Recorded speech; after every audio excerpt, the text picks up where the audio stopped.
सत श्री अकाल, नमस्कार, आदाब। पंजाबी रेडियो और पंजाबी टीवी यूएसए देख और सुन रहे सभी साथियों का स्वागत है इस समय के विशेष programme beyond the headlines with Mandeep Punia में।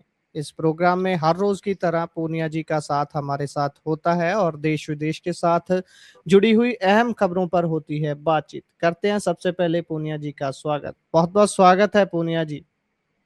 जी, नमस्कार, सत श्री अकाल, आदाब। नमस्कार, सत श्री अकाल, आदाब। साथ ही साथ हमारे दर्शकों को वैसाखी के शुभ और पवित्र दिन की बहुत-बहुत शुभकामनाएँ हैं। इसी के साथ खबरों की ओर रुख करते हैं। सबसे पहले हर रोज़ की तरह अंतर्राष्ट्रीय खबर से शुरुआत करेंगे क्योंकि अंतर्राष्ट्रीय स्तर पर जिस कदर हलचल हो रही है वो किसी भी राष्ट्र को छोड़ नहीं रही। हर राष्ट्र उससे प्रभावित है, हर देश उससे प्रभावित हो रहा है। ईरान और अमेरिका के बीच बातचीत हुई थी लास्ट वीकेंड पे। लेकिन वो बातचीत बीच में ही टूट गई, कुछ बातों पर समझौता ना बनने की वजह से। फिर पानियों में आग लगने जैसी बात हो गई, तनाव पैदा हो गया, अमेरिका ब्लॉकेज की बात करने लगा। लेकिन अब सुखद खबर आ रही है कि बातचीत का अगला दौर शुरू हो रहा है जल्दी। देखिए, लगातार ये बात तो बहुत क्लियर है गुरप्रीत कि इस पूरे मसले का जो हल है वो बातचीत से ही निकलना है। लेकिन जो पहले राउंड की बातचीत रही, उसमें जो जी, ईरान के जो तेवर रहे वो थोड़े गर्म थे। वो बहुत सारी बातें मनवाना चाहते थे अमेरिका से, लेकिन जेडी वांस उनकी बातों से सहमत नहीं दिखे। और वो उसके बाद आपको पता ही है पूरा जो स्टेटमेंट आया कि स्ट्रेट ऑफ हॉर्मूज पे अमेरिका अपनी नेवी को बढ़ाएगा और किसी किसी भी कीमत पर ईरान को टोल नहीं वसूलने देगा। वो सारी चीजें हुई। अब उस सारी गर्मा गर्मी के बीच यूरोपियन यूनियन और जो ईस्ट ईस्ट है पूरा, उसका भी काफी नुकसान हो रहा था, चीन से लेकर और कई बड़े मुल्क, भारत भी उसमें शामिल है। उनका नुकसान तो लगातार स्ट्रेट ऑफ हॉर्मूज के कारण हो ही रहा है। बिल्कुल। पाकिस्तान दोबारा रोल में दिखा। पाकिस्तान के जो रक्षा मंत्री हैं ख्वाजा आसिफ, उन्होंने कहा कि अभी बातचीत खत्म नहीं हुई है, सामान्य हालात हैं और दूसरे दौर की जो बातचीत है वो भी शुरू होगी। डोनाल्ड ट्रंप के तरफ से भी यही बात की गई, ईरान की तरफ जी, से भी यही बात हुई। ईरान लगातार कह रहा है कि जो उन पड़ोसी देश हैं सऊदी अरब, यूएई, कतर, बहरीन, कुवैत, उन उनसे भी वो उनको भी शामिल करने की बात कह रहा है। और यहाँ तक ये भी कह रहा है कि भाई जो जंग में नुकसान हुआ है इनकी वजह से, उसकी भी भरपाई हो। तो काफी इसको लेकर अभी अपन कहें कि बातचीत हो रही है। इसराइल में भी आपको पता ही है कि लोग प्रोटेस्ट कर रहे हैं। यरूशलेम की हिब्रू यूनिवर्सिटी ने एक पोल करवाया था, उसमें ज्यादातर इसराइलियों ने ये कहा कि वो युद्ध से थक चुके हैं और युद्ध के ऊपर विराम चाहते हैं। और इसमें काफी ये जो पोल है ये काफी वायरल हो रहा है, इसको लेकर भी काफी बात हो रही है। इसराइल में जो इंटरनल जो प्रोग्रेसिव लोग हैं वो भी लगातार युद्ध का विरोध कर रहे हैं। हुँ, जी, यही है कि रशिया भी सीन में आया। जो बातचीत विफल हुई तो उसके बाद जो रशिया के राष्ट्रपति हैं पुतिन, उन्होंने भी कहा कि भाई अगर बात नहीं बन पा रही तो मैं आता हूँ। उसके अलावा कुछ सलाहें भी दी गई कि आपको हल ढूंढना चाहिए। मतलब ये नहीं कि आप ईरान को सलाह दी इवन रशिया ने कि आपको हल की तरफ बढ़ना चाहिए, आप ऐसे नहीं उलझे रह सकते जंग में। जी, तो वो भी एक पूरा मामला था। ईरान में एक एक एक बात ये भी है कि जो 10 शर्तें रखी थी, उसके अलावा जो एक युद्ध के दौरान उनका जो नुकसान हुआ उसके मुआवजे की भी मांग रखी थी। 270 अरब डॉलर का नुकसान ईरान ने कैलकुलेट करके बताया था।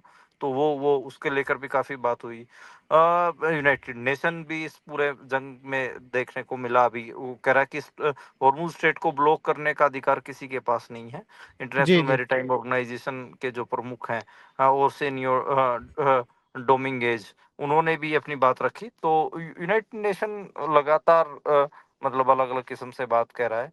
और यही है कि जो ये जंग है इसका अलग अलग असर है। मतलब पॉलिटिक्स में आप देख ही रहे हैं। जी, मतलब नाकेबंदी के बाद एक और जो अमेरिका का जो बैंड टैंकर था वो हॉर्मुज स्ट्रेट से गुजरा है। और मतलब बीबीसी ने भी और भी कई वर्ल्ड सर्विसेज ने इसकी पुष्टि की है कि अमेरिकन नेवी की नाकेबंदी शुरू होने के बाद एक जो बैंड टैंकर था वो गुजरा। और इस टैंकर के ऊपर अमेरिका ने प्रतिबंध लगा रखा था, लेकिन ये इसने पार किया है। तो उसके जी। ऊपर भी बात हुई कि भाई कैसा ब्लॉकेड है या नहीं भी है, इसकी भी मतलब क्लैरिटी नहीं आ रही थी। तो यही है, काफ़ी अलग-अलग खबरें आप और हम सुन ही रहे हैं। जो जो ईरान के राष्ट्रपति हैं, उनका भी आप देखिए कि जो मसूद पेजेशिकियान हैं, ईरान के राष्ट्रपति, वो कह रहे हैं कि ईरान अमेरिका के साथ शांति वार्ता जारी रखने के लिए तैयार है और विवादों के समाधान के लिए कूटनीति उसका पसंदीदा रास्ता है। तो यही है। जो फ्रांस के राष्ट्रपति हैं इमैनुअल मैक्रों, उनसे उनकी बातचीत हुई है और ईरान के कई न्यूज़ आउटलेट्स में इसकी इसकी जानकारी भी छपी है। जो ईरान के राष्ट्रपति हैं वो मैक्रों को कह रहे हैं कि धमकी, दबाव और किसी भी किस्म की मिलिट्री कार्रवाई मददगार नहीं है और ये अमेरिका खुद पैदा की गई समस्याओं को और आगे बढ़ाएंगी। तो यही अमेरिका के पाले में बोल है। ट्रंप और उनके उनके जो प्रशासन का जो रवैया है, मेरे को लगता है कि दूसरे बातचीत की तरफ वो आगे बढ़ेगा। जी। और इससे आगे बढ़ें तो लेबनान और इज़राइल करेंगे बातचीत, ये भी जानकारी निकल के सामने आ रही है। हाँ, ये ये अलग। ये जी, जी। अलग अलग अलग बात है, क्योंकि आप याद करिए कि जब पहली बार सीज फायर अनाउंस किया गया, उस समय सारी बातें हुई थी ईरान की और अमेरिका की, लेकिन 10 मांगों के ऊपर सहमति बनी थी। लेकिन आपने देखा होगा कि इजराइल लगातार लेबनान में संघर्ष कर रहा था और वहां पर लोगों को मार रहा था। तो खैर, अभी ये खबर, ये चौंकाने वाली खबर है, लेकिन ये खबर इसलिए बनी है क्योंकि अमेरिका लगातार इजराइल को लेबनान के ऊपर ऊपर हमले करने पर धमका रहा था। अमेरिका की राजधानी वाशिंगटन में लेबनान और इजराइल के जो एम्बेसडर हैं उनकी बैठक भी तय हो गई है। और ये जो बैठक है, ये जो अमेरिका के विदेश मंत्री हैं मार्को रूबियो, उन्होंने ऑर्गेनाइज करवाई। तो मैं बता रहा था कि व्हाइट हाउस लगातार इजराइल को लेकर सख्त है कि भाई आप, हम तो यहाँ पे समझौते कर रहे हैं और आप लेबनान में जाके मतलब हमले कर रहे हो। और ईरान हर मीटिंग में इसी को पॉइंट बना रहा था। मतलब इवन लेबनान में तो जो मरने वालों की संख्या है वो काफी, मतलब 3,000 के पार हो चुकी है और उसमें लाखों लोगों को घर छोड़ने पर मजबूर होना पड़ा है। तो यही है, मतलब हिजबुल्लाह को टारगेट करने के लिए जो इजराइल है वो लगातार लेबनान में हमले कर रहा है। अब देखते हैं कि लेबनान के और जो इजराइल के जो एम्बेसडर हैं, मार्को रूबियो, जो इनकी मीटिंग करवा रहे हैं उसमें क्या निकल के आता है। जी। यही है, अलग अलग, जैसे आपको बार बार इस पूरी जंग में मार्को रूबियो का नाम सुनने को मिलेगा, जेडी वांस का, ट्रंप का, खामेनेई का और हिजबुल्लाह का, इजराइल के जो लीडरान हैं उनका। ये लगातार आपको सुनते रहेंगे। जेडी वांस तो इवन आज थोड़े सख्त भी दिखे, क्योंकि देखो जेडी वांस जो पहली ईरान और अमेरिका की बातचीत को लीड कर रहे थे, वो कह रहे हैं कि अब जो हॉर्मुज स्ट्रेट से जो कुछ ईरान कर रहा है वो आर्थिक आतंकवाद है। तो मतलब ऐसे नहीं है कि अलग अलग फ्रंट खुले हुए हैं, अलग अलग किस्म से चीजें नवेड़ने की कोशिश की जा रही है। तो मेरे को लगता है कि जो एक पेच है इजराइल और लेबनान वाला, वो भी शायद अमेरिका के दिमाग में है और मार्को रूबियो उसको रिजोल्व करवाने की कोशिश करेंगे। जी। और जब ये अमेरिका या इजराइल अमेरिका ईरान के बीच की बातचीत की खबर सामने आई, तभी से कच्चे तेल की कीमतों में थोड़ा सा गिरावट देखने को मिली है। वैसे भी ट्रंप जब भी कोई वीकेंड पर बयान दे देते हैं तो वो ऐसा ही बयान देते हैं जिससे मार्केट को थोड़ा सा हौसला मिले, मार्केट थोड़ी सी स्थिर रहे। हाँ, डोनाल्ड ट्रंप का बयान आया है और डोनाल्ड ट्रंप ने बेसिकली यही कहा कि अमेरिका और ईरान के बीच दूसरे दौर की वार्ता की उम्मीद है। और उसी उसी का उनका जो बयान था, अमेरिका, मतलब डोनाल्ड ट्रंप ने ये बात कही कि ईरान ने अमेरिका से संभावित समझौते के बारे में संपर्क किया है और इसके बाद जब वो स्टेटमेंट है उसके बाद ही आप देखिए कि तेल की कीमतें नीचे आ गई। मतलब 1% के आसपास ब्रेंट क्रूड है वो टूटा। ब्रेंट क्रूड आज 100 से नीचे उसने ट्रेड किया, 98.40 डॉलर प्रति बैरल का ट्रेड किया। कल हम 102 103 की खबर दे रहे थे आपको। तो ये ब्रेंट क्रूड है वो कम हुआ है। देखिए मार्केट पे तो असर पड़ता है, इतने बड़े लीडरान हैं। जैसे ही पीस की बात आती है, जैसे ही ये बात आती है कि अब कोई डील क्रैक हो रही है, सीज फायर हो रहा है, तो मार्केट उसी में थोड़ा हौसला तलाश रही है, थोड़े उसमें नई संभावनाएं तलाश रही है। तो उसी में सांस भी लेने लगते हैं। तो ब्रेंट क्रूड के साथ भी हम देख रहे हैं कि ट्रंप की स्टेटमेंट्स के साथ ब्रेंट क्रूड का बहुत ऐसे गाढ़ा रिश्ता हो गया, और ये हम देख ही रहे हैं, जैसे ही ट्रंप को स्टेटमेंट देते हैं, ब्रेंट क्रूड जो है वो थोड़ा सांस लेने लगता है। जी, बिल्कुल, बिल्कुल। आगे बढ़े तो भाजपा ने सम्राट चौधरी को बिहार का नया मुख्यमंत्री बनाने की सोची है। हाँ, मतलब आप देखिए कि जो विधानसभा चुनाव हुए अभी 4 महीने ही हुए हैं, और बिहार के 4 महीने पहले बिहार में विधानसभा चुनाव थे, उसमें नीतीश कुमार और बीजेपी ने अलायंस में चुनाव लड़ा था, वो दोनों जीत गए थे, नीतीश कुमार को मुख्यमंत्री बनाया गया। और चुनाव प्रचार के दौरान जो नारा था वो ये था, 25 से 30 फिर से नीतीश। तो खैर, अब मेरे को लग रहा है 25 से 30 मतलब 2025 से 2030 फिर से नीतीश। तो 25 से 30 तो ये तो एक ही साल, मतलब अगला ही साल खुला था, अभी 26 खुला था, 26 के भी 4 महीने ही हुए थे, और 4 महीने की ही अंदर जो नेता है वो बदलना पड़ रहा है। आपको पता ही होगा कि नीतीश कुमार राज्यसभा आ चुके हैं। नए विधायक दल का नेता सम्राट चौधरी को चुना गया है, वो मुख्यमंत्री बनने जा रहे हैं। कल शायद वो शपथ ले सकते हैं गवर्नर के घर जाके। आज नीतीश कुमार ने खुद उनको माला पहना के मुख्यमंत्री की कुर्सी पर बैठा दिया है। तो खैर, ये वही सम्राट चौधरी हैं जिनके बारे में नीतीश कुमार से लेकर प्रशांत भूषण लगातार सवाल साधते रहे हैं। इनसे एक पत्रकार ने तो ये पूछ लिया था कि आपकी 10वीं की डिग्री फर्जी है, क्या आपने जी। 10वीं पास की है, तो उसका इंटरव्यू छोड़ के भाग गए थे। तो खैर, हुँ, जैसे नरेंद्र मोदी की जो पढ़ाई की डिग्रियां हैं उनके ऊपर संशय है, ऐसे ही बिहार के जो नए मुख्यमंत्री बनने जा रहे हैं सम्राट चौधरी, उनकी डिग्री के ऊपर भी संशय है। ओबीसी समाज से आते हैं, कुशवाहा समाज से हैं वो, और जेल में भी रहे हैं, उनके ऊपर मर्डर के चार्जेस भी रहे हैं। तारापुर कांड नाम का एक 1995 में ग्रेनेड हमले का एक मामला था, उसमें कांग्रेस के जो उम्मीदवार थे, कैंडिडेट थे एमएलए के, सचिनानंद सिंह, उनकी मौत हो गई थी। तो खैर, उसमें उनका नाम जुड़ा था, हालांकि सबूतों के अभाव में उनको बरी कर दिया गया था। तो मतलब काफी ऐसे विवादित चेहरा रहे हैं, और ऐसे अमित शाह टाइप ही छवि रही है बिहार में उनकी। शकुनी चौधरी के पुत्र हैं। शकुनी चौधरी कभी लालू यादव के राइट हैंड होते थे। खैर, अब जी, उनके जो शकुनी चौधरी तो कभी मुख्यमंत्री नहीं बन सके, लेकिन उनके बेटे जो सम्राट चौधरी हैं वो बिहार के अगले मुख्यमंत्री बनने जा रहे हैं। लोग तरह तरह के इंडिया में मीम भी शेयर कर रहे हैं कि ये कैसी प्रमोशन हुई, पहली बार किसी मुख्यमंत्री को राज्यसभा में जाते हुए देख रहे हैं, तो इसको प्रमोशन कहें या डिमोशन। खैर, लोग मीम भी बना रहे हैं, लोग जो जदयू के कार्यकर्ता हैं, जेडीयू के, वो रो भी रहे हैं, क्योंकि उनकी अब बीजेपी के हाथ में शासन चला गया है। अलग अलग प्रतिक्रियाएं हैं। प्रतिक्रियाओं की बात करें तो जैसे जो लीडर ऑफ अपोजिशन है बिहार के, तेजस्वी यादव, लालू यादव के बेटे, वो कह रहे हैं कि अब जो बिहार है वो गुजरात से चलेगा, क्योंकि बीजेपी का मुख्यमंत्री बन गया है, और ये इसका जो रिमोट है सम्राट चौधरी का, वो अमित शाह और मोदी के हाथ में है। तो खैर, इस किस्म की बातें भी हैं। तो अब देखते हैं कि कैसे वो मुख्यमंत्री सिद्ध होते हैं, लेकिन काफी विवादास्पद चेहरा वो रहे हैं, और वो मूल रूप से भाजपाई भी नहीं है, बीजेपी के भी नहीं है, पहले लालू यादव की पार्टी में रहे हैं, और अब वो शामिल हुए हैं। एक बार उन्होंने हालांकि नीतीश कुमार की सरकार भी गिरने से बचाई थी। तो खैर, जी। जो मूल रूप से बीजेपी के जो नेता थे वो पस्त हाथ मलते रह गए, और एक जो विवादित चेहरा है शकुनी चौधरी, वो बिहार के अब नए मुख्यमंत्री बन गए। जी, जी। और इससे अगर आगे बढ़ें तो नोएडा में मज़दूरों का प्रदर्शन हुआ वेतन को लेकर, क्योंकि हरियाणा में जब थोड़ा-सा भी हलचल हुई तो कीमतें बढ़ा दी गई, जो न्यूनतम मज़दूरी थी। और उसके बाद नोएडा में जब ये हलचल हुई, पहले तो इसको नक्सल से जोड़ा गया कि भाई ये तो ज़्यादा खराबी कर रहे हैं। मैं कुछ वीडियोज़ भी वहाँ से देख रहा था, आगजनी की तस्वीरें आ रही थी। लेकिन अब सरकार झुकी है, मान ली गई है उनकी माँगें?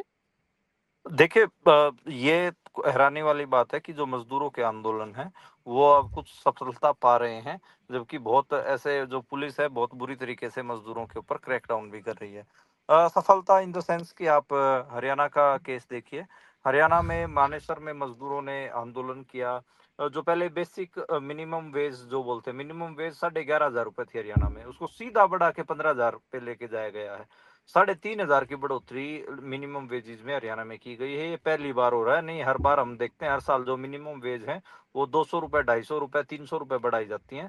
पहली बार जो मिनिमम वेज है वो 3,500 बढ़ाई गई। उसका एक ही रीजन है, आपको पता ही है कि मजदूरों ने दब के आंदोलन किए हैं। पानीपत की रिफाइनरी का मामला हो, मानेसर हो और हरियाणा के इंडस्ट्रियल एरियाज हो, वहां पर लगातार मजदूर आंदोलन कर रहे थे। सेम केस है नोएडा का। नोएडा में तो आपको पता ही है बहुत बवाल हुआ, बहुत वायलेंस हुआ है। सरकार ने नक्सल लिंक भी लगाने की कोशिश की, नक्सली ठप्पा लगाने की कोशिश की, लेकिन सफल नहीं हुए, क्योंकि ज्यादातर जो मजदूर थे वो बिना बिना ऐसे सब सारे ही मजदूर मतलब बिना किसी जत्थेबंदी के सड़कों पे उतरे हुए थे, तो हैंडल करना ही मुश्किल हो रहा था। तो अब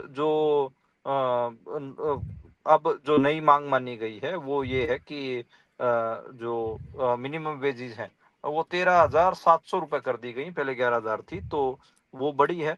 अब ये इस सारे के पीछे कहानी है सिलेंडर की, 5 किलो सिलेंडर की। 5 किलो जी, का सिलेंडर जो पहले मजदूरों को बड़े आसानी से 400 रुपए में हासिल हो जाता था, वो 4,000 रुपए का हासिल हो रहा था।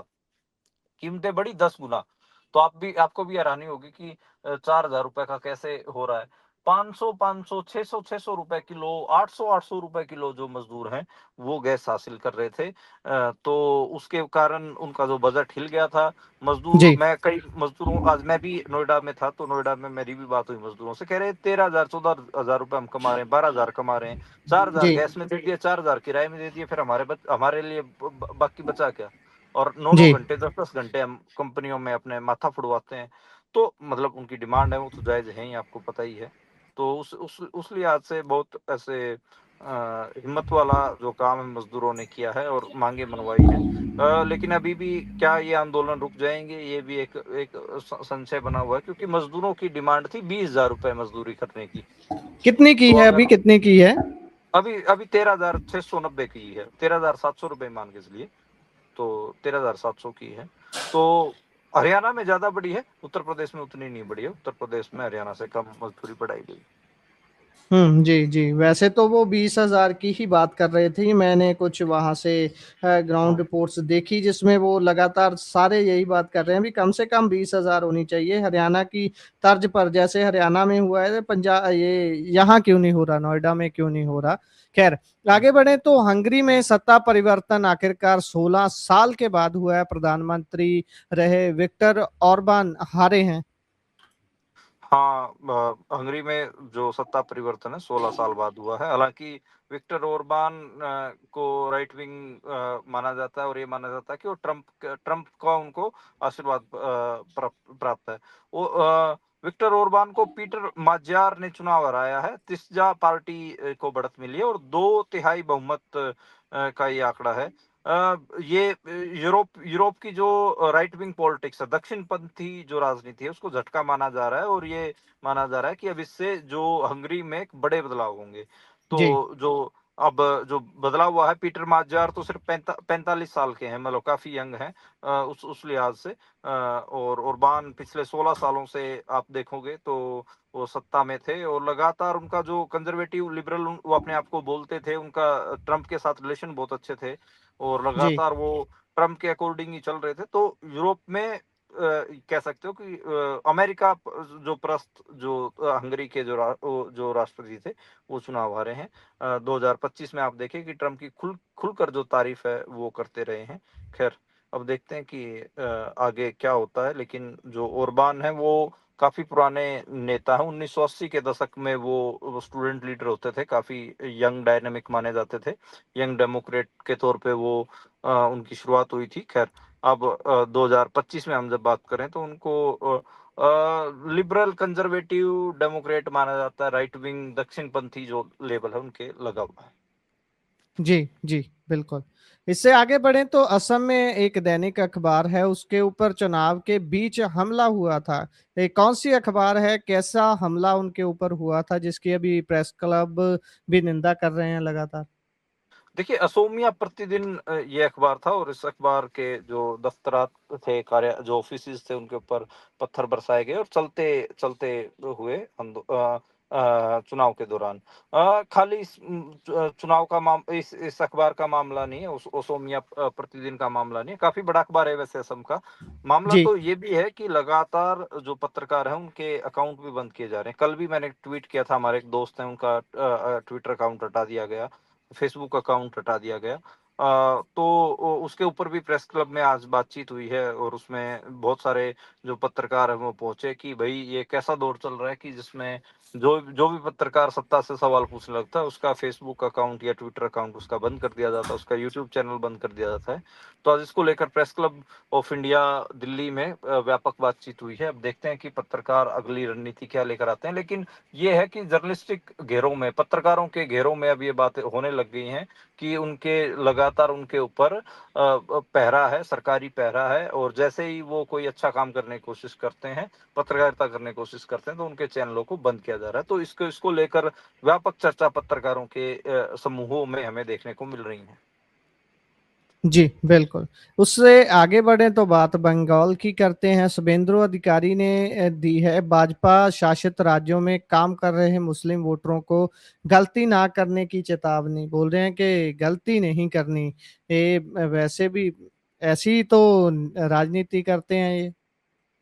हाँ, शुभेंदु अधिकारी मुख्य चेहरा हैं बीजेपी जी, के, और मतलब मुख्यमंत्री के चेहरा ही हैं एक हिसाब से लगाइए, क्योंकि लीडर ऑफ अपोजिशन भी, क्योंकि अपोजिशन में है बीजेपी बंगाल में, तो लीडर ऑफ अपोजिशन भी हैं, मेन चेहरा है मुख्यमंत्री का।